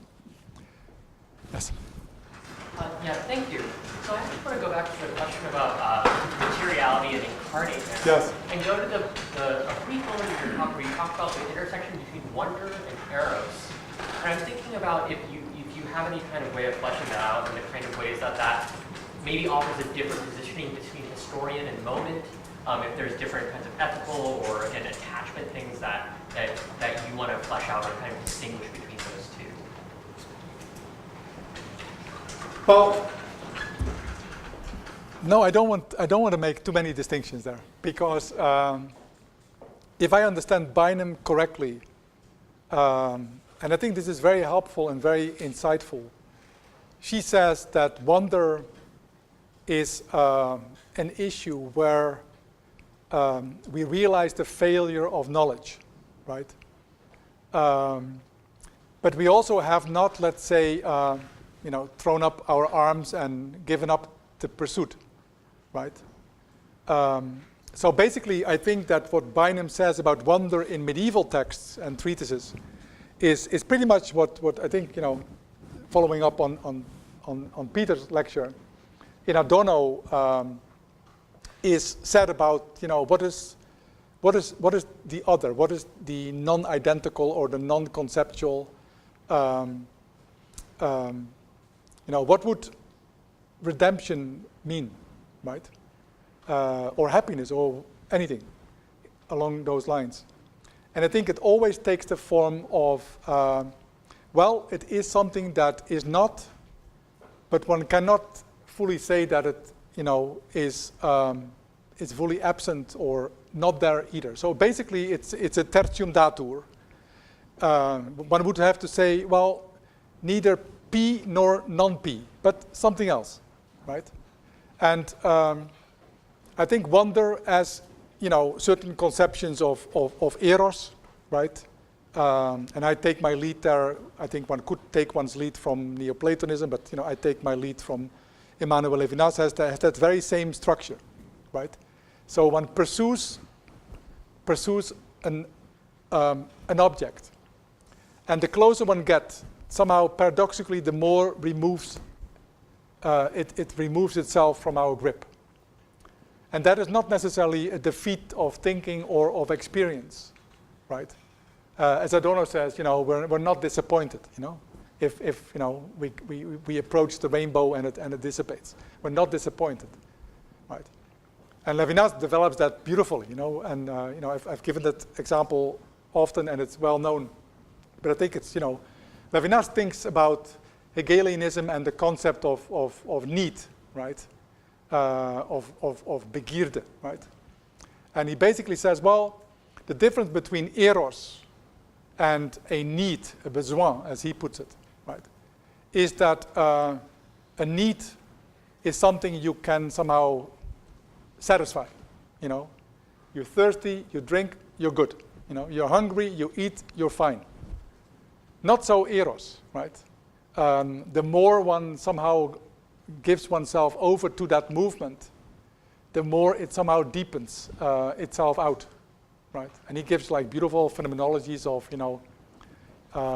the caress, for example, right? Which somehow searches what it's, what it cannot find, and is not thereby necessarily disappointed. So I think that for wonder to work in this context, and for wonder not to be something that is an epistemic deficiency that we then have to overcome, it has to be very similar to that notion of eros, right?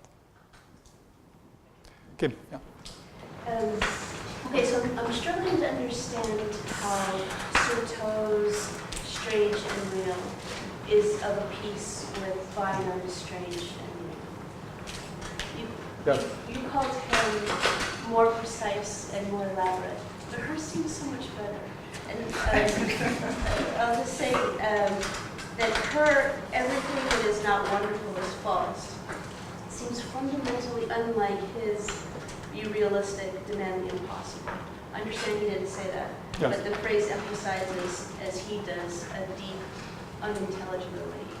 And her right. phrase, as well as that remarkable passage that you gave us, the teaching passage, Yes. it's in the service of intelligibility, just not the cheap kind. So in response to the first question, you characterized 68 as modeling a form of engagement that is only possible after a preliminary disengagement, which is a nice encapsulation of his project. But her project seems to center on that word she uses to describe teaching, astonishment, right? What did you say? That the teacher has to be astonished. And that is a very different thing than this engagement after disengagement. So maybe you can... Yes, well, this would require a long conversation about what it exactly is that impossible means, right? And so I think in all fairness, one could say that if one looks at the history of wonder, and especially in its theological variety, let's say miracles, miracle belief, you would find two camps, so to speak. And that maps onto the vast majority of available texts, I think. Miracles are possible, right? God can do them at any time. For God, nothing is impossible. The Bible says so.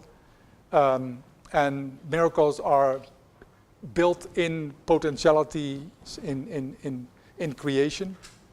Or, let's say, in more modern registers, miracles are impossible, right? But therefore, all the more precious and all the more important, so to speak.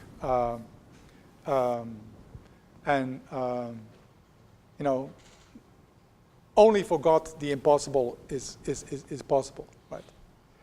And my hunch is that, but this would be very hard to elaborate in sufficient detail, is that there's something to these notions of wonder as Bynum analyzes it, and to mysticism as the Certeau introduces it, that I think eludes the opposition between possible and impossible. And it has very much to do with what you just mentioned, that it cannot be the case that the wonder or the mystic speech is a ultimate defeat of knowledge or of experience, right? Which is precisely why we stand in this alternation between apophatic, negative accounts, and the Certeau says, well, mystic speech begins by being negative, right? It's not this, and it's not that, and it's not that either, and so on and so forth, ad infinitum almost. But that's not the last word. The apophatic negative account always requires or yields an incarnational, say, cataphatic or positive account as well, right? And there again, I'm so limited in my ways of thinking through these things. I can only always return to, again, good old Adorno. He was up there. But he at a certain point says, I think very plainly, that knowledge can be understood as a question of riddle solving, right? In an early lecture, he says, well, when we coin concepts, what we do is to unlock reality, right? And some of the concepts are too small, and it's like you have like a minute key and there's a lock. I'll try that. That won't work. And sometimes the concepts are too big, and that doesn't work either, right? And Adorno claims in that context, so the concept of ideology or class, too big a concept, that won't help us further. But there is presumably a concept that occasionally opens and unlocks reality.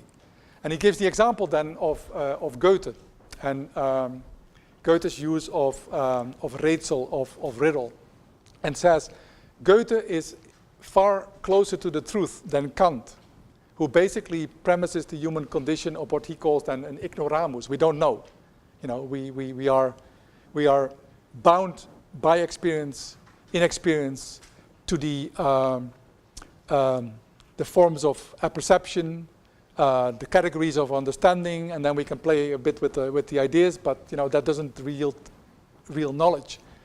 So we are in this ban, we live under this ban. There is no outside. We don't have access to the thing in itself in any epistemic or experiential way. And Adorno says, no, that's somehow a form of idealist metaphysics.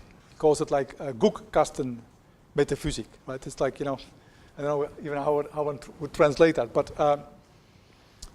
one has to assume that inadvertently reality could somehow reveal itself. So much so that, the redeemed condition is only slightly different than the one that we are in now. Just we have no criteria to make that transition or even to understand that difference properly, right? But so I take de Certeau's tactics, so to speak, right, as a way of mystic speech somehow realizing itself, right? In these moments that cannot be prepared by any strategy, any kind of grand scheme, and that somehow absolves itself from historical determinants, as it were. Right? Yes? Yeah, thanks. That was a really fascinating talk. Kind of to build on that question, I guess, I don't know if you're familiar with Svetlin Todorov. He's this literary theorist who has a kind of a theory of what he calls the fantastic, which I think overlaps with your idea of the wonderful. And the way he situates it is he situates it between these two contrasting categories. On one hand, he has what he calls the marvelous. And what the marvelous is this seemingly impossible experience that in the end turns out to be supernatural or super-rational.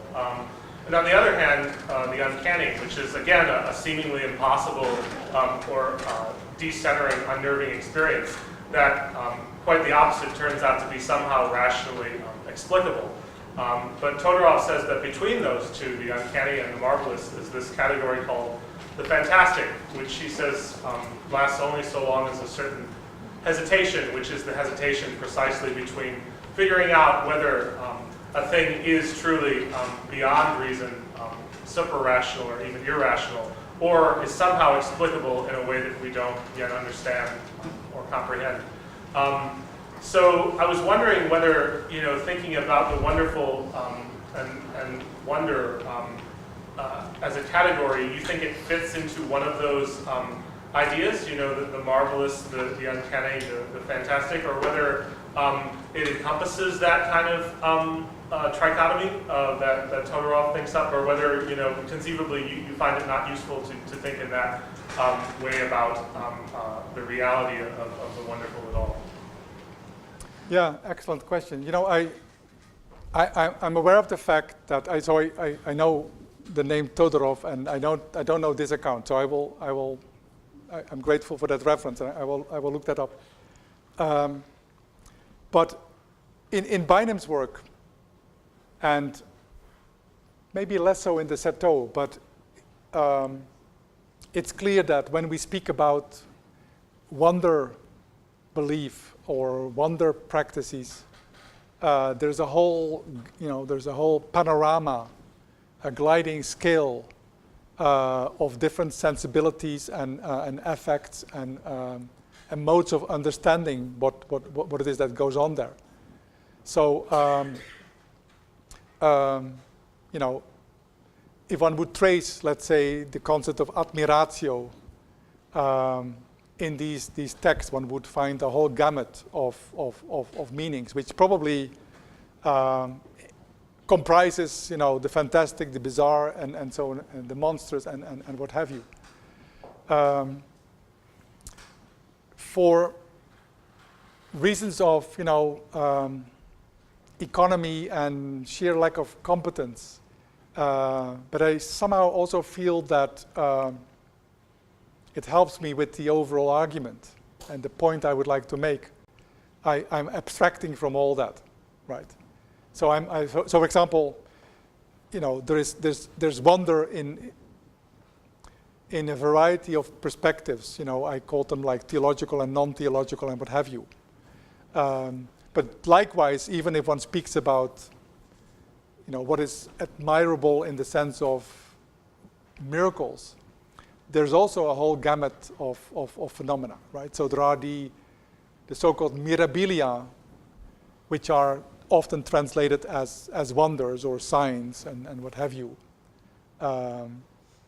Prodigia, if you like. But those are differentiated from the miracula, which are somehow the miracles proper, right? And I find it already so difficult to understand what would be the differentiation between, let's say, the knowledge and non-knowledge that comes with scientia and the miracle and the wonder in that more limited sense that I feel I should limit myself there. Moreover, people like Bynum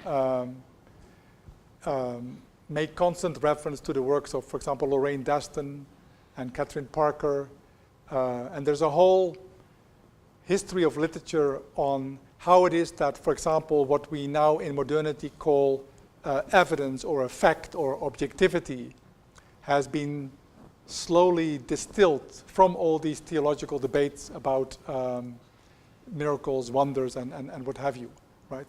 And so what I take as a working hypothesis that wonder as defined here by Bynum and mystic speech as de Certeau defines it, is somehow is what remains and does not let itself be appropriated in these other accounts of evidence and facts and objectivity or testimony and what have you, right? Now,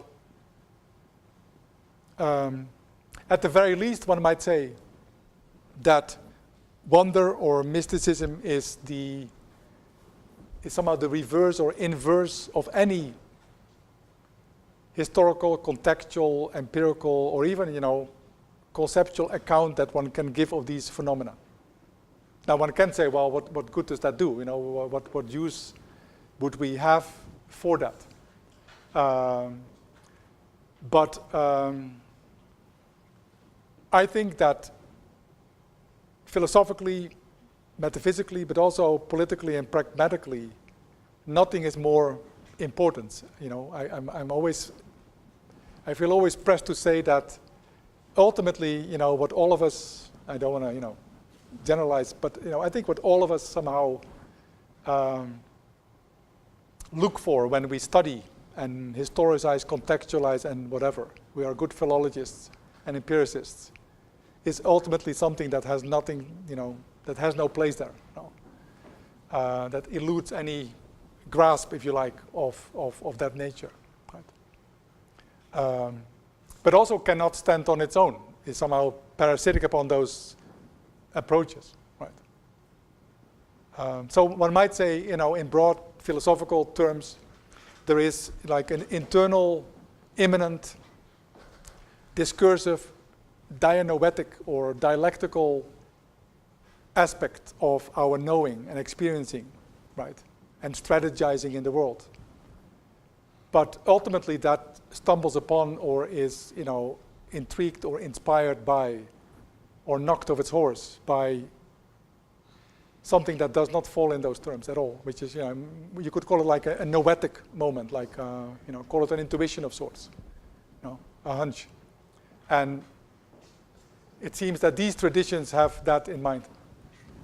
Yes, Heather. Oh, I kind of wanted to respond to that, and maybe I'll just preface it by saying, actually, the beautiful Bynum passage about teaching made me rather anxious, because it seemed to describe class time as falling into sort of two categories, either amazing your students or boring them. Yes. Right? And so my question is really about kind of temporality and I guess the sort of middle ranges that we might think about in relationship to questions of what falls outside of the empirical or the miraculous. And so, I think in a way, I love that you showed this quote from de Certeau, because definitely the de Certeau that I learned first was definitely the practice of everyday life through a sort of cultural studies genealogy, which is all about the everyday and that which is not miraculous. And so I wonder if, just thinking about tactics as sort of, not miracles, not revolutions, but as these, smaller fragments, cracks, lucky hits, his language, just gives us a different sense of the kind of temporality of the miraculous, because, and I think there's a tendency in terms of thinking about revolutionary temporality, of kind of emptying out, like the everyday. So, think about Benjamin, right? It's like either you're shooting on the clocks or it's empty clock time, right? And so just thinking, in 68, people pouring out of the schools and pouring out of the factories, rather than thinking of those as just situations of deadening routine, but also as places where, we're finding little tactical moments in the everyday, I think for me is important to think that, and this I think partly has to do with Susan's kind of suspicion about the surreal or the irrational as a kind of, a political idiom that's quite startling and scary at the moment. And so, it can be sort of,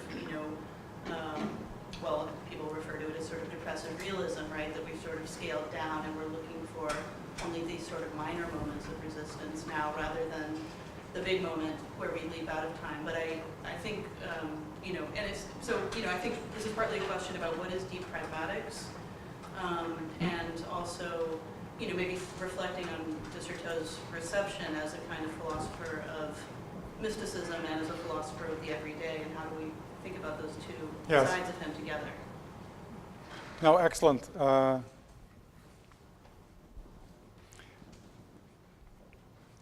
Yes, but what if the mystic mode of speaking and acting is basically happening everywhere where a certain habitualization and institutionalization becomes a routine and mechanical and automatic in the bad sense. I think Tom Connolly, in a beautiful afterword to the capture of speech, reminded me of these three terms which were often apparently invoked at the time. They were new to me, namely boulot, métro, dodo. Right? So this is okay. So you work, you got on the subway, and it's time to sleep. And that would, so where that somehow, that habitualization or mechanical routine defines human existence, and one can analyze that in consumer terms and what have you, right? Any ordinary or extraordinary rupture with that system is quasi-mystical, miraculous, wondrous. And now I don't think that necessarily excludes a more emphatic sense of temporality. For example, you referenced Benjamin.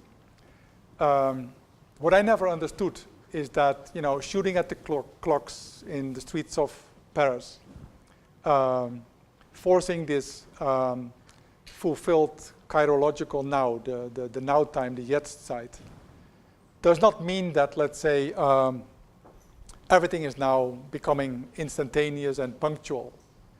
But it's actually as if the Hegelian grand history and its whole narrative now becomes encapsulated in that moment, right?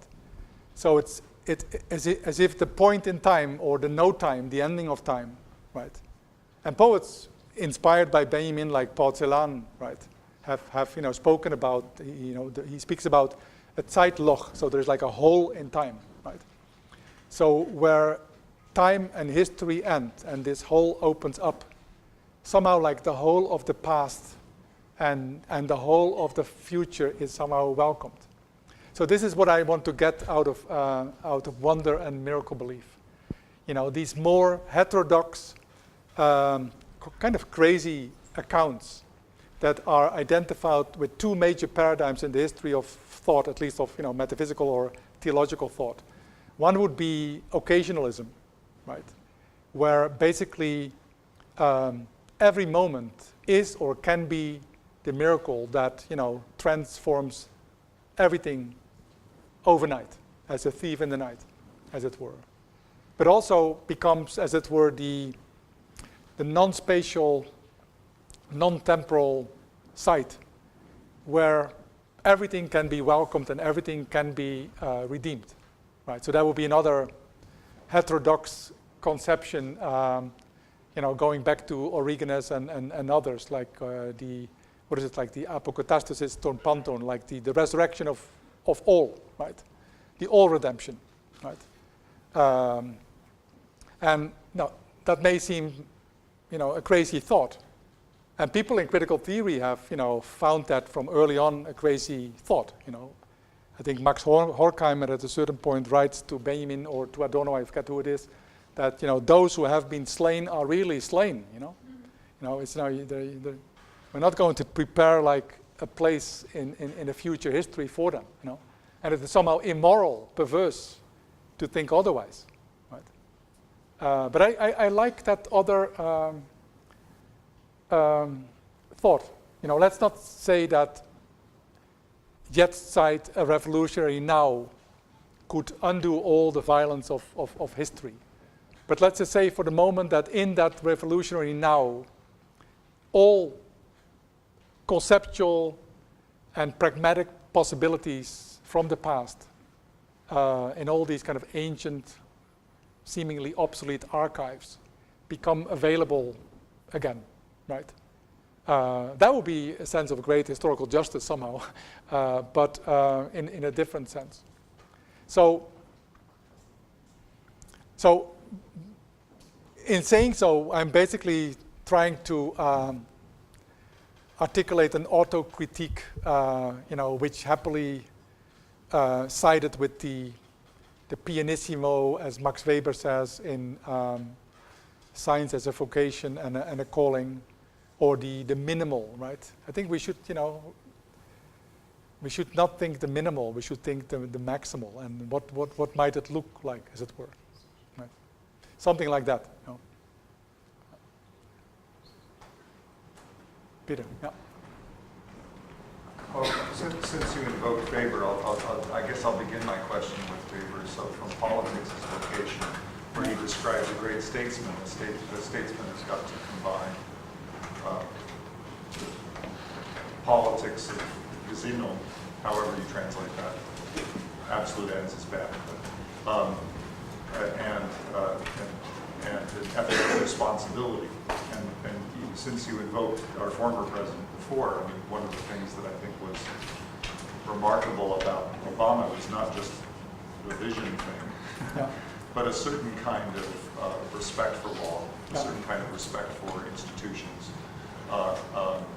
for universal discourses of human rights, for compacts with other nations, and for compacts with citizens, and just with rules of governance, constitutionality, and so forth.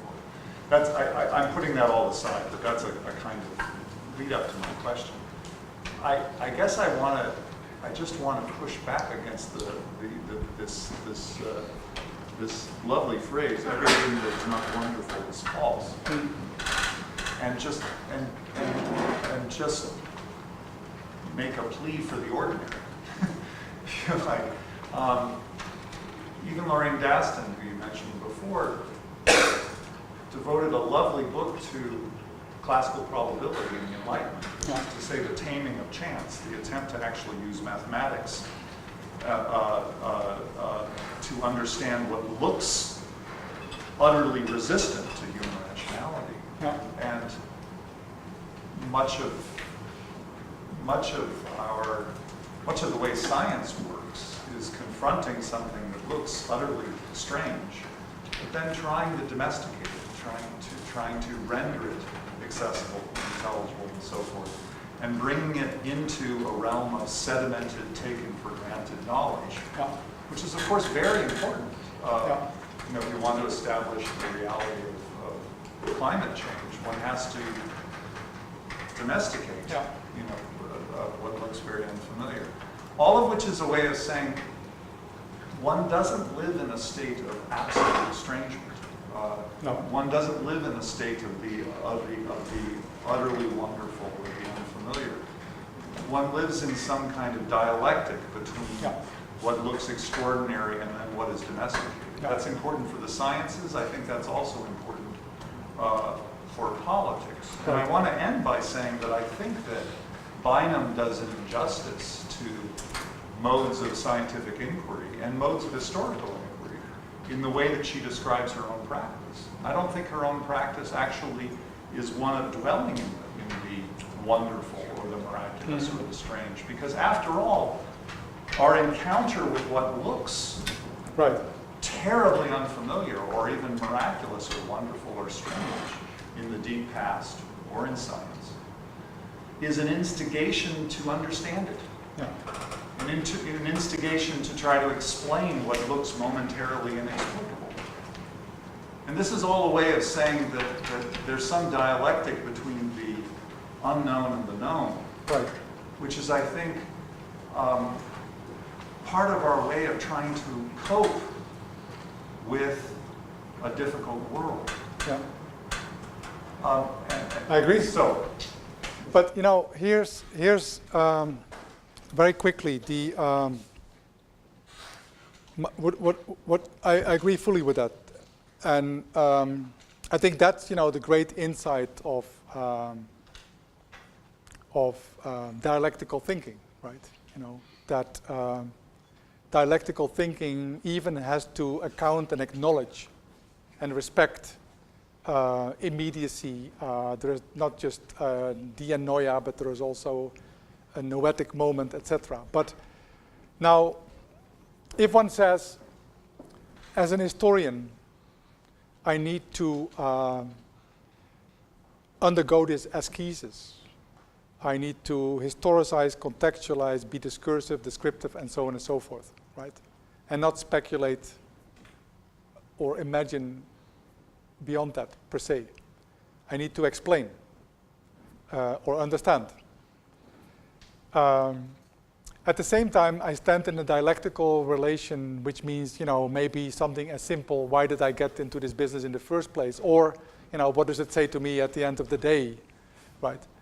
And so I might say, so next to my profession, let's put it in Weberian terms, next to my profession, where I try to mediate and acquire and establish knowledge as rigorously as possible. There is a moment, if you can say so, of immediacy that I will, for that reason, not fully deny, even acknowledge, and maybe indirectly aspire toward, or let myself be inspired by, right? There were, in modernity, you find this probably in Weber, but elsewhere certainly also, ways of putting this, where people said, well, we need to espouse a methodological atheism for the greater glory of God, right? It's only if you are submitting yourself to that ascesis that you may be worthy of that immediate moment that may or may not come. Now, in that sense, you're right. We do not and should not just live under the regime of the immediate extraordinary, but also, pay our dues to the ordinary. But how now would we understand the relationship between those two poles of our existence, between our profession and our calling, so to speak, right? Because one would have to say, well, to the extent that there is a relation or shifting of gears or change of aspects, that can, a change of aspects between the mediate and the immediate, that change itself is probably neither mediate nor immediate. So what do we call it, right? It's strange, wonderful to a second degree, one would almost have to say, right? Or one would have to say, well, in the dialectical relationship that we would not want to dismiss, between the discursive and the non-discursive, between the mediate and the immediate, there's a certain prevalence of the immediate, right? To the extent that, when a spark flies between the two, it will be coming from the immediate end of things. And I think that is not plausible either, right? So we come down, and that's why I speak about, profound metaphysics and deep pragmatism. How we juggle these two extremes, these extreme aspects of our being as historians, as humanists, how we live this kind of coincidentia oppositorum, so to speak, in that language, is quite mysterious, right? There is no language for it. It's one might say with Kierkegaard or with Derrida, that's the madness of decision, right? So when we shift gears between the two, it's a leap of faith of sorts, right? But even, speaking of a leap or speaking of faith would be, borrowing the idiom of one of these poles rather than having the proper idiom for whatever would be in between, right? So that's why I feel that these thinkers, Bynum and de Certeau and others, I think Adot would be a case in point, but there are more. I think somehow rightly insist on the strangeness having somehow the last word, even though that doesn't mean that eradicates their professional allegiances, right? I think basically, and I'll stop there because we have to stop, and I want as much to drink as you do.